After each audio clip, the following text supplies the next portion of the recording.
Sementara itu, Saudara Pejabat Gubernur Aceh Ahmad Marzuki meminta UNHCR agar segera menyiapkan tempat penampungan sementara pengungsi Rohingya yang ada di Sabang. Karena warga di sana mulai melakukan aksi demo menolak keberadaan Rohingya. Penjabat Gubernur Aceh Ahmad Marzuki meminta UNHCR mencarikan lokasi untuk penampungan sementara pengungsi Rohingya yang mendarat di Sabang. Pemerintah Aceh hingga kini terus berkoordinasi dengan UNHCR dan IOM yang mengurusi pengungsi luar negeri itu. Sementara itu, Kementerian Hukum dan HAM serta Kementerian Politik Hukum dan HAM juga telah menyurati pemerintah Aceh terkait pemberian tempat penampungan sementara di bekas gedung imigrasi Lok Sumawe. Namun karena kapasitas lokasi itu terbatas, sehingga pengungsi Rohingya yang di Sabang belum bisa direlokasi ke sana. Sempat beredar video aksi demo penolakan dari warga Sabang terhadap keberadaan pengungsi di sana.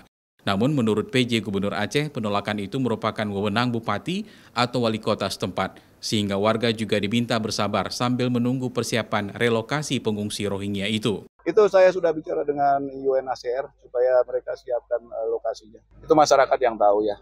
Itu dari bupati masing-masing, kan kearifan lokal masing-masing juga. Ada masyarakat yang juga sekarang ada yang terkena banjir misalnya. Ya dia sendiri punya masalah, dapat Rohingya ya susah juga kan. Saat ini pengungsi Rohingya ditempatkan sementara di dermaga CT1 BPKS. Hal ini berdasarkan hasil koordinasi Forkopimda Sabang bersama pemangku kepentingan terkait imigran Rohingya itu. Nova Misdayanti, Kompas TV, Banda Aceh.